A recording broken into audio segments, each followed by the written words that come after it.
So for today's video, this will be a collaboration of jogging and maghanap ng shuttlecock kasi maglalaro kami ng badminton. So, go!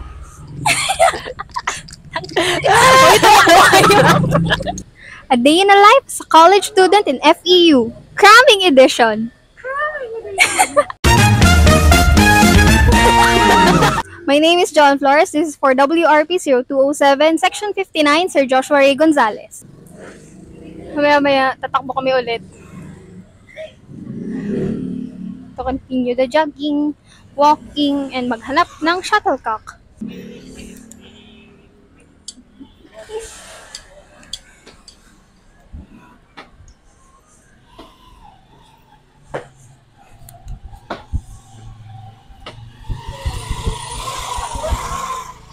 Ang init.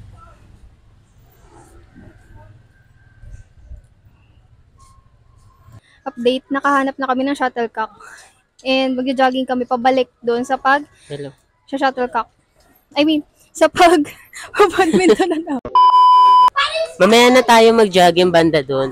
Oo nga, kapag nawala na yung sasakyan. Nakakahiya. Wait lang. Buwelo tayo, buwelo. Buwelo. 2, 3, buwelo. Ay, takbo na. Tara na. Diyos ko po. Sobrang alog nito. Dadaan ba tayo sa mga nagkakaroling? Oo. Wow. So, tayo liliko. Mag-i-stop tayo. It's a busy street. Bigla nagtapilok.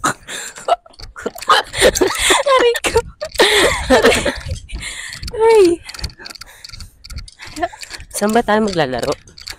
Doon, sa church. We're going to the church. Marami pang tao dun eh. Streets doon. Madami pang tao dun eh. I mean, ang dami vehicles. Yan. Nasagasaan. Yun nga eh. Dito na lang. Kaso kailangan niya, you know.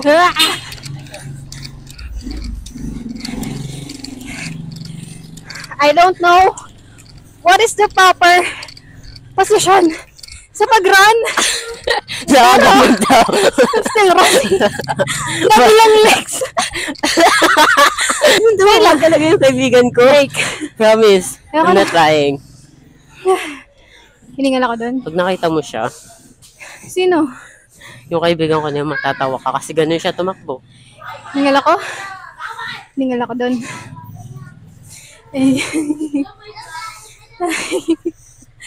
Diyos ko po. Hindi mo mahalata na mababa ang aking stamina. Hiningal ako agad. Ay. Guys, feeling ko susugudin tayo sa hospital neto. Ay, nako. Why people, pag may nakikita silang camera, think nila na vlog na agad. Di ba pwedeng output lang? Di ba pwedeng project lang? Dun.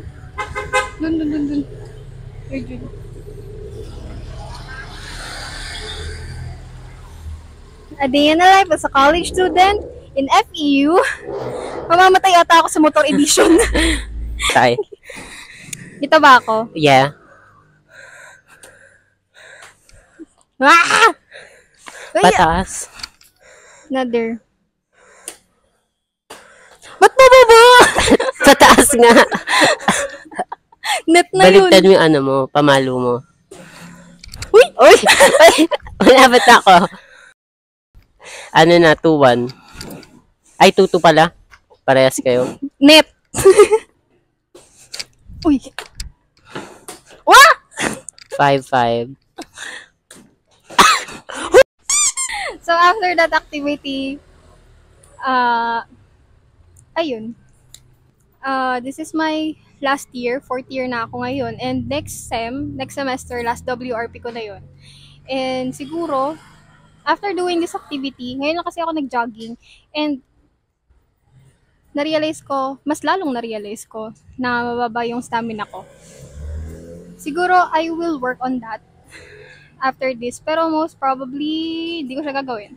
Kasi mag-aaral ako para sa board exam. Pero, I realized na it is important to be healthy. Kasi, paano kapag may pasyente ako na malikot, di ba? Tapos hindi kaya ng resistensya ko. Ako pa yung, naging problema sa clinic if ever. Sobrang ingay eh. So, ayun. After doing this activity with my cousins, kasi sila lang naman yung kasama ko, na-realize ko na kailangan makisama pa ako sa ibang tao kasi na sila na lang yung laging kasama ko.